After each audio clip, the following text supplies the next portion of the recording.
Hi, I'm Ben. Welcome to my book corner. We have a Booktube tag today.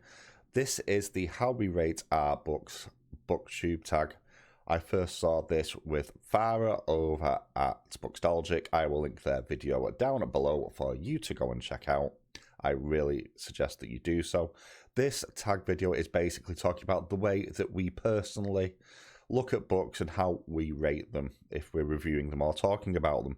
So, question number one is, how often do you DNF and what makes you DNF? I don't like to DNF. I DNF'd 2 books last year and I've put another one on hold temporarily.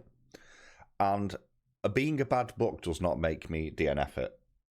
What made me DNF the 2 books that I was reading, which were both horror books, was some of the themes and some of the scenes in there made me feel really, really uncomfortable.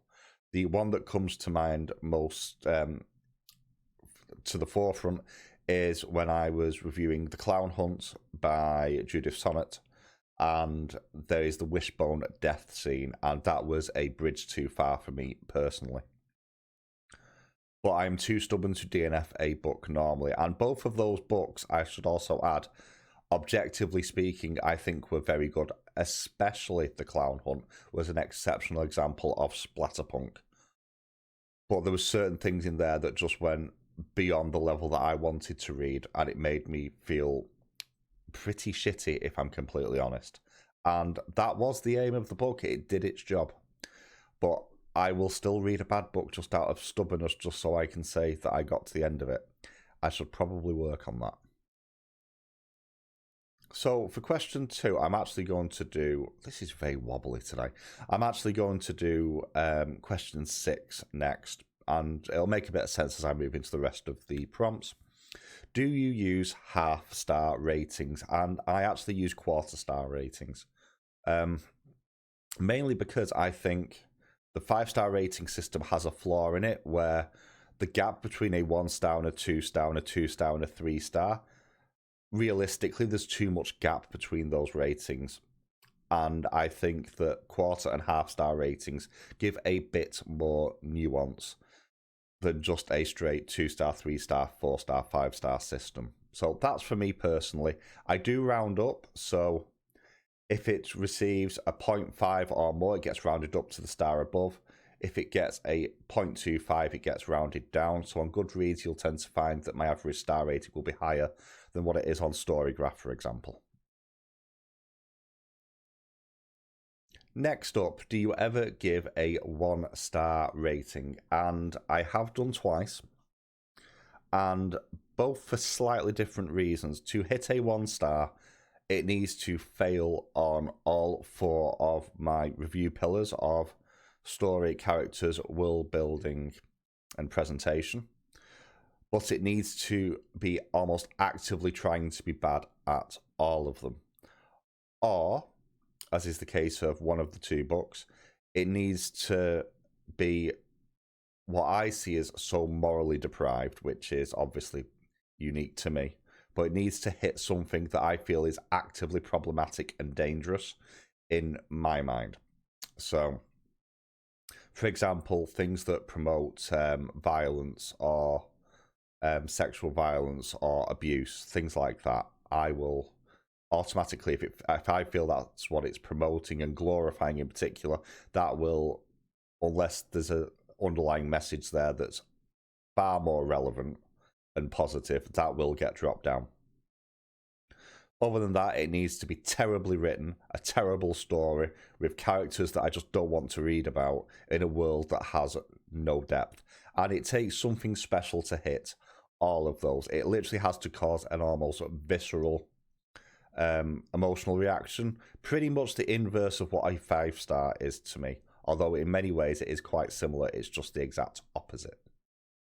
So what's a 2-star review to me? This is actually quite a hard one to put across. It's very similar to a 1-star in many regards. But rather than making me feel sort of quite a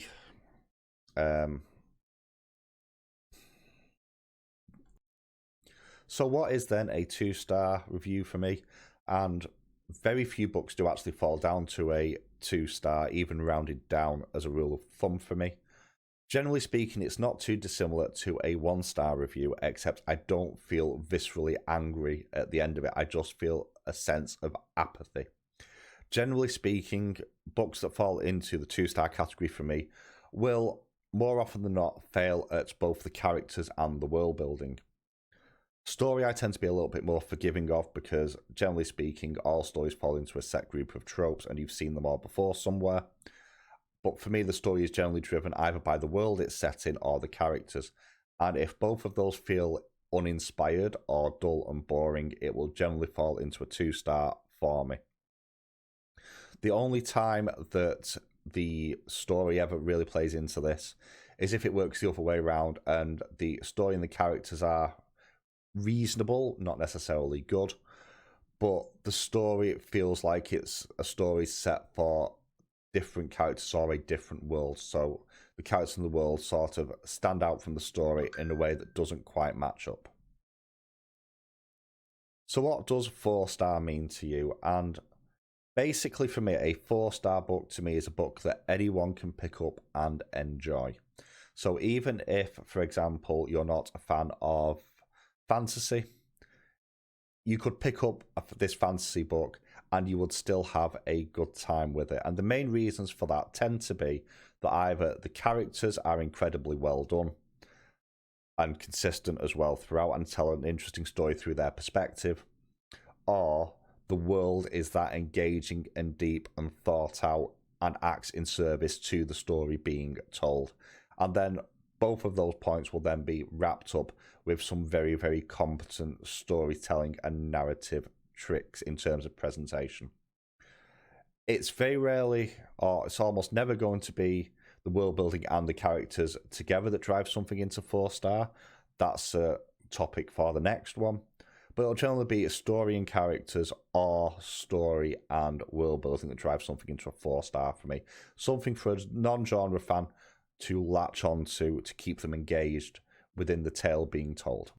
So the next one up is about 5-star reads. Do you rate books 5 stars often? What do 5-star books do to make them rate that high? So there's 2 separate reasons why I give 5 stars. The first one is an emotional investment reason. So this is where something is most similar to a 1-star book, but the inverse. If a book alters my mood and makes me feel the emotion that I think the book is trying to elicit from me as a reader, and does it really successfully and really strongly as well, and then when I think back on that book I still feel that emotion kicking in, then that will get a 5-star for me. It still needs to be decently written characters, world building and story, but it's very much about the eliciting that response and that response then holding up over time. And that is not an objective approach to reviewing, but some books do hit me like that. The other way that a book hits 5 stars is if it hits the storytelling tenets of the characters and the world building exceptionally well, which then wraps into the story and the presentation as an overall package.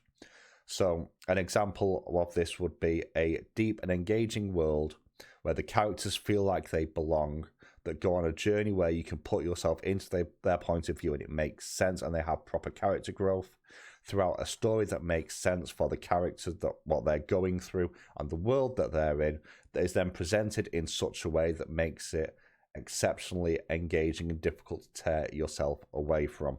This is very much what I would call a complete package, but the 2 main things that gets these books here will be the world building and the characters working together. So there we go. That's my slightly more objective way of looking at a 5-star. I'm not 100% sure what the next one's asking me, so I'm going to answer 2 separate questions for it actually. Has your rating of books changed over the years? So if that means has my rating for individual books changed over the years, yes, especially in terms of books in series. It's not unusual for me to alter star ratings after the fact as I work through the series, depending on the quality of other books in the series. Because For example, Discworld books, some books I would have given 5 stars a lot earlier on, and then I've read other books in the series that I think are 5 stars and are clearly better. And that'll push other books up and down, depending on context for when I read them, what I've read as well around the books that I am reading. In terms of the way I rate books, yes.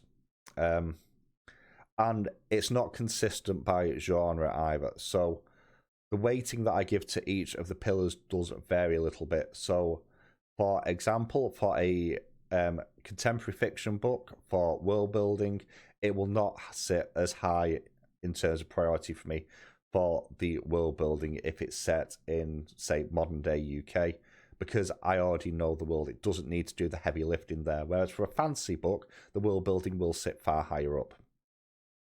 On top of that, the way I rate in terms of stars has also changed. So I started off with a 5-star rating, I then went to a tier list, and I've sort of soft fallen back into a 5-star rating with a rounding element involved. I do still tier list my books, and I do have an active tier list that I keep up to date, which I will probably do a video of that for tier listing the books I've read for this year at the end of June, beginning of July, for the halfway point of the year. But yeah, I've sort of bounced back to the star system a little bit, but now I use the quarter stars and then round up or down as necessary. So there we go. Final question then. Where do you record the ratings of your books? And I have links down below to my Goodreads and my Storygraph. I do occasionally write reviews on Goodreads as well, if you can deal with my ham-fisted writing of things.